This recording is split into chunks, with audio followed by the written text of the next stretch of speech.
Welcome to Bluegrass Brooklyn, our podcast all about the music we love, straight from the Bluegrass borough of Brooklyn, New York. I was born in East Virginia, North Carolina, how'd you go? That man, their name did not go.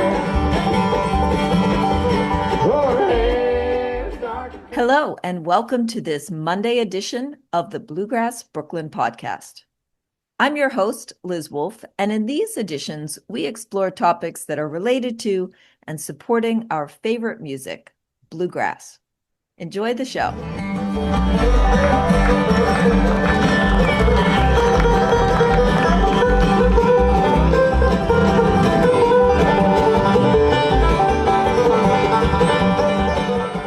Hello and welcome.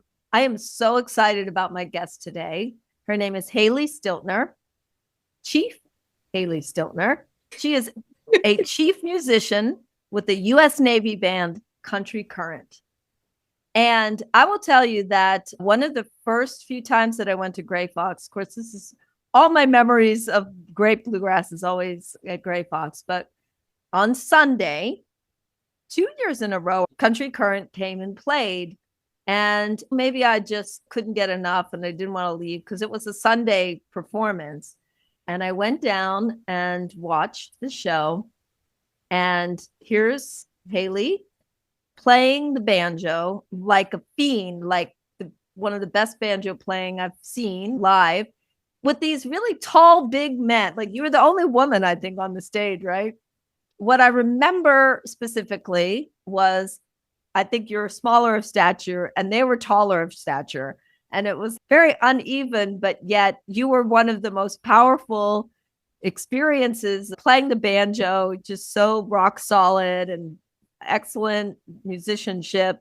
And just really stood out to me. Well, thank you very much. It was a great experience. I love that festival. I think we've done it twice since I've been in this band.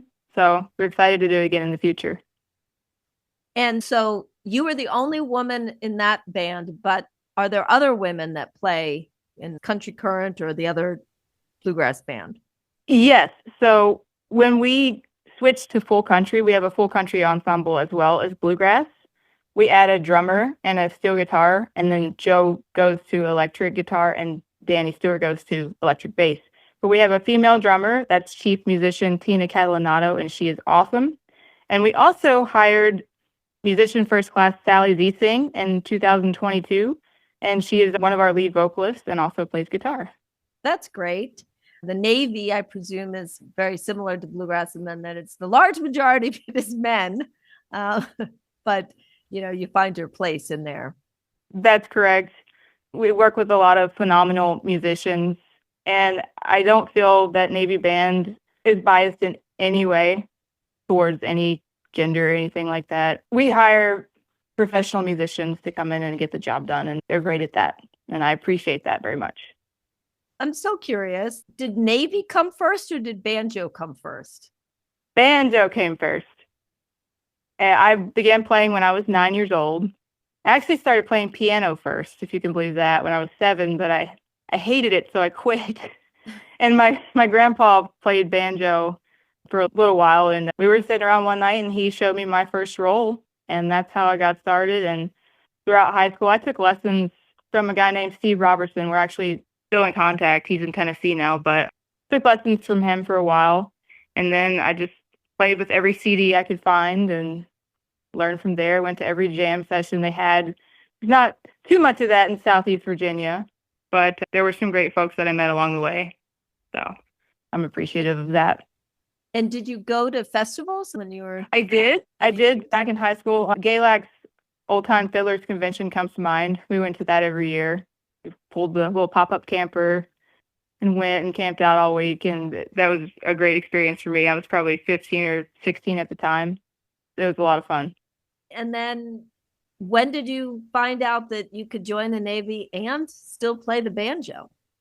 I think I have to backtrack before we get to that point. Okay.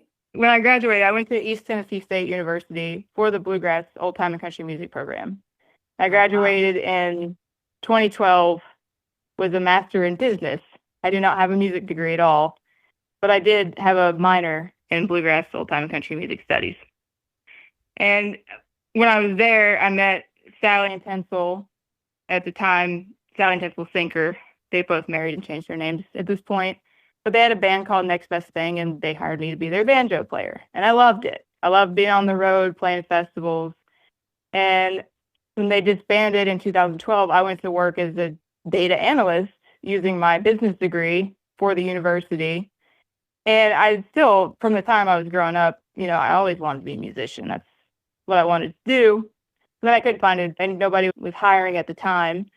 And then Lizzie Long called me. She said, "We need a bass player for the Little Roy and Lizzie show." And I was like, I don't really play bass, but I can try. So I went on the road with Little Roy and Lizzie for a year and a half. And it was during that time that Danny Stewart, he's our chief musician, Danny Stewart, he's our bass player. He called me and said, "Hey, our banjo player, senior chief retired Keith Arneson, is retiring. You should come audition." I was like, I don't know about that. I don't really want to be in the Navy. And so about a year went by and they still hadn't hired anybody. And he called me again. I was like, maybe I should go do this. So I asked him some questions at that point about it. I had no idea that you could play banjo in the Navy, for the Navy. And actually, my position is very unique in the fact that I'm the only billeted banjo player in the entire military. So I went in 2017 and auditioned and got the job. And then you go through the medical processing and then you go to boot camp. And then I was in. And it's really been an amazing experience. It really, really has. I work with great people. We make good music. And all while serving my country and telling the Navy story at the same time through music. It's great.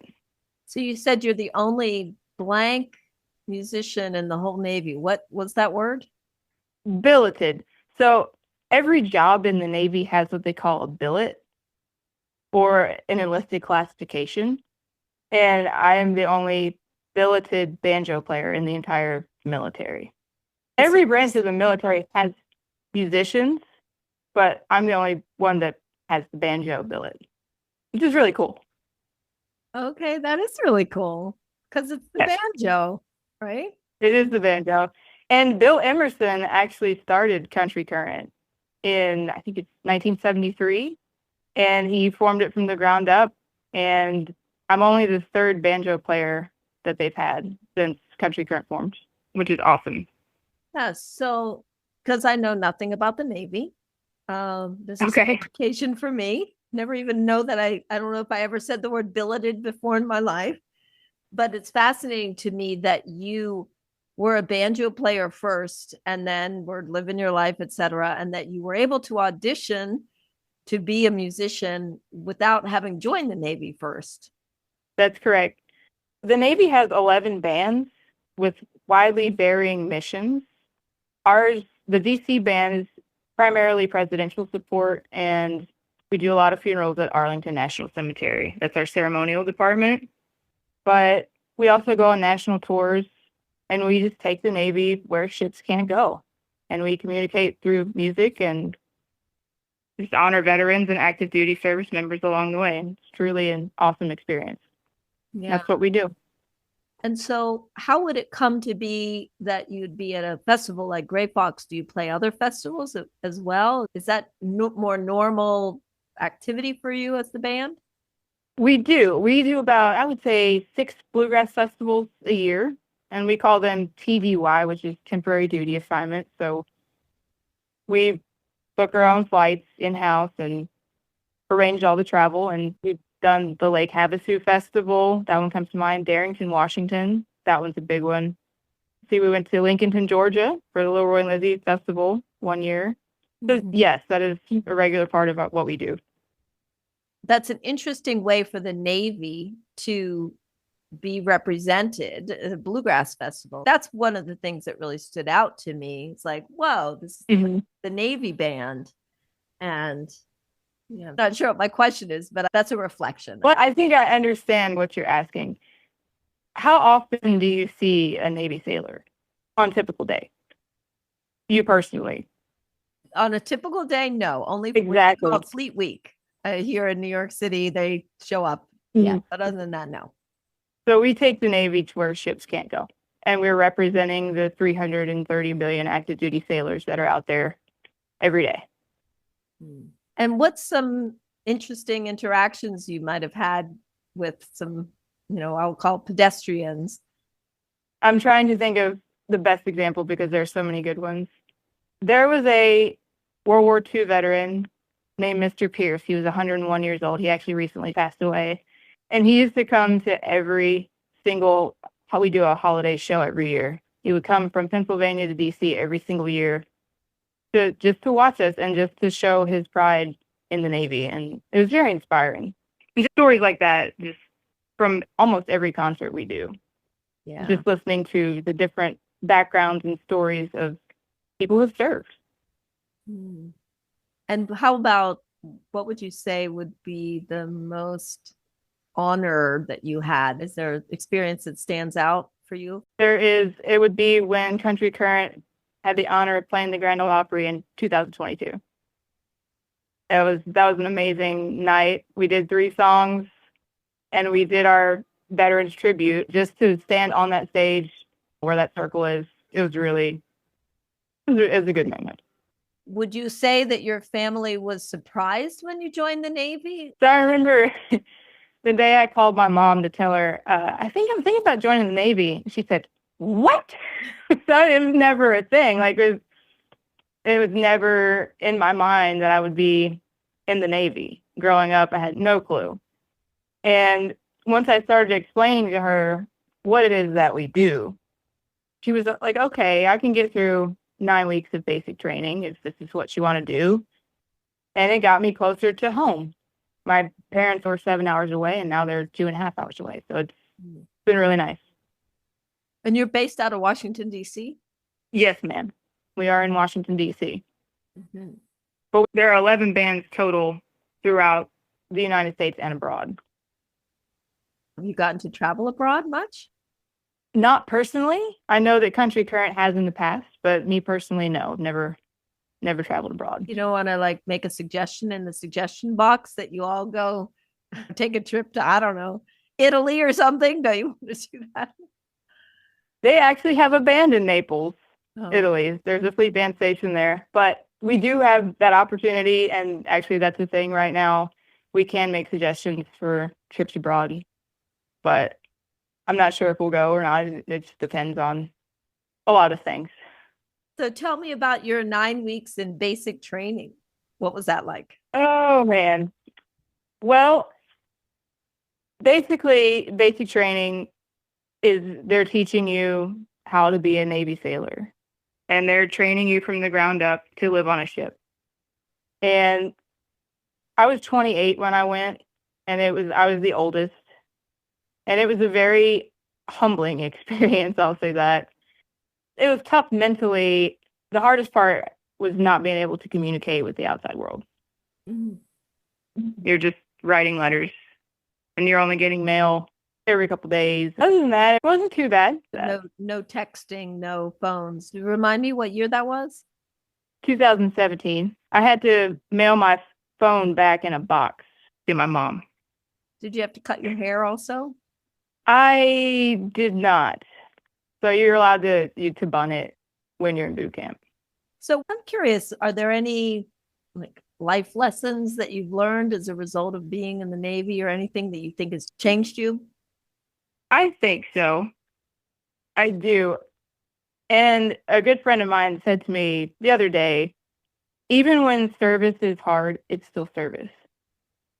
So it's an honor to still serve my country and do what I love at the same time. Has it changed me from when I went in to now? Yes, I would say it has.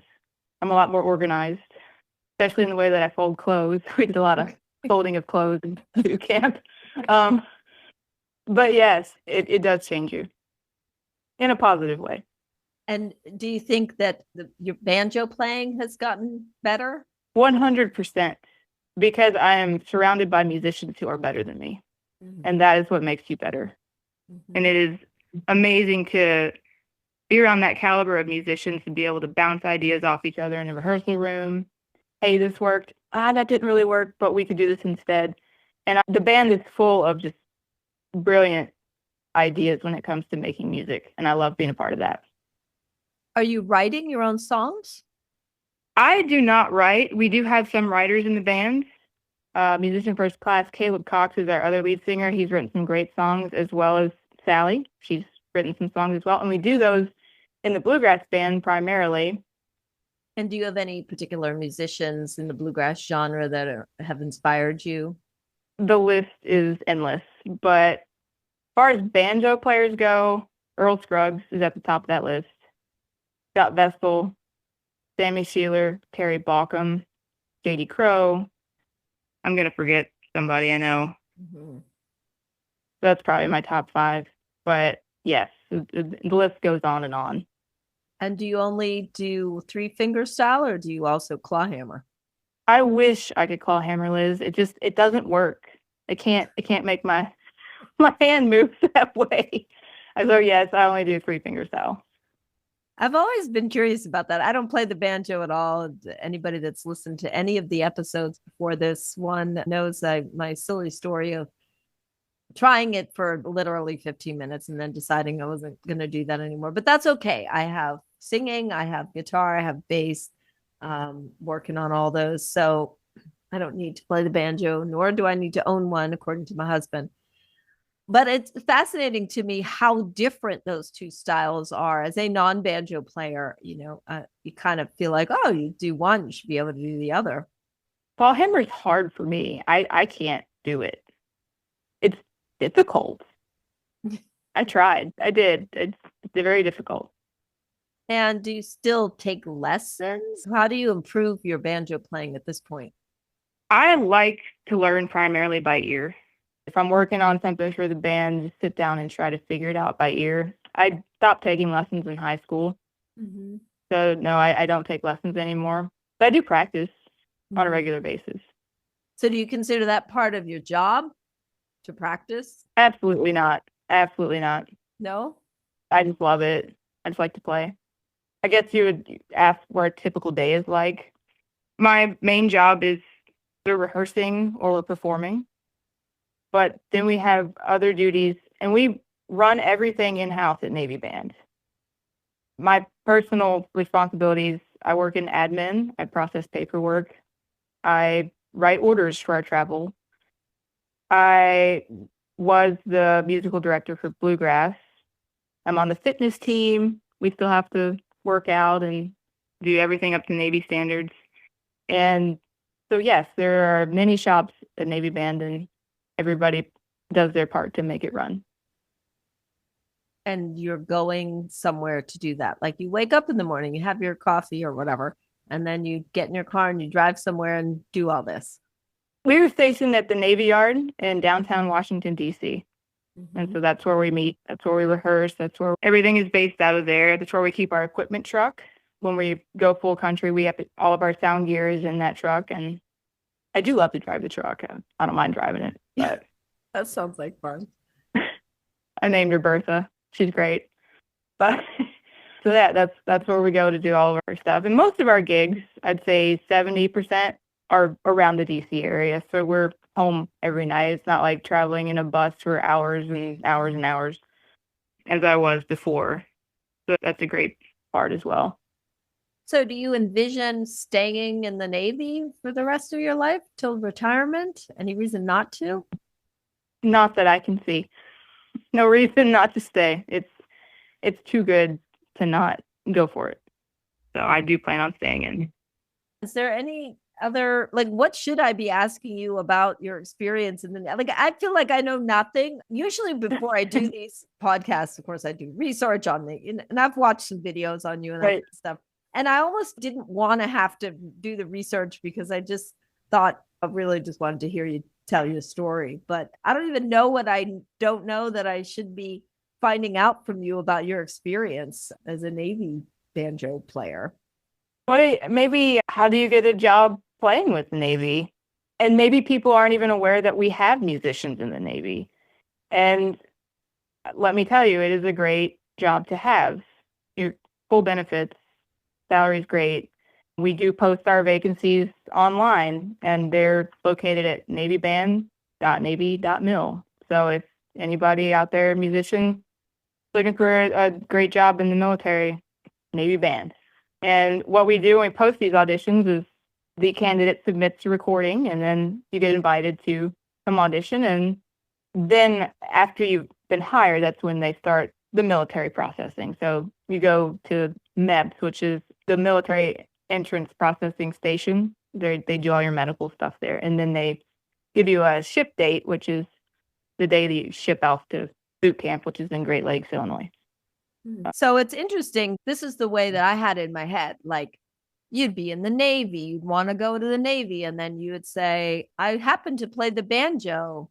Let me do this side gig. It's so cool to know that you can serve your country as a banjo player, playing and, especially honoring veterans. I mean, what's more American than country music? What's more American than bluegrass? Nothing. Right. So it's such a wonderful way, especially in these more troubled times we live in at this moment, according to me, more troubled times. It's just wonderful to know that you bring that joy of music in such a special way in representation of the Navy. Do you have other musicians in your family? My mom plays piano, actually. She plays at our church every Sunday. And other than that, no. Other than my grandfather who played the banjo a little bit. So no, not really. That was serendipitous that he played the banjo, because here you are, right? It was. What are your plans for the summer? Any more festivals? We have, I'm not sure. We're definitely playing the Texas Steel Guitar Convention in March in the Dallas-Fort Worth area. That's a big steel guitar convention all of its own. It's really neat. And we had some plans to help out with the America's 250th celebration. Oh, yes. And other than that, I'm not entirely sure what our schedule looks like for the summer. So we can check that out on the website. Yes. And the website again is? navyband.navy.mil. Well, I have thoroughly enjoyed this conversation, and it's really been a thrill to meet you. You probably don't remember this, but the very first time I saw you, I went backstage at Gray Fox. I just had to shake your hand. I'm sure I'm just one of thousands of people, but again, that was such a standout experience for me to watch such musical prowess coming out in such a wonderful moment. The discipline and there's just something very proud feeling about it. I think that was one of the things that really touched me. It sounds to me like not so much this hard scrabble. I'm a bluegrass band. Let me hope I can make $50 next week, playing into something, but just really being such a tight group that you obviously put so much energy into. It really stood out to me. So I look forward to continuing to follow the Navy band, Country Current, and seeing where you go. Well, thank you very much for having me, Liz. Enjoyed talking with you.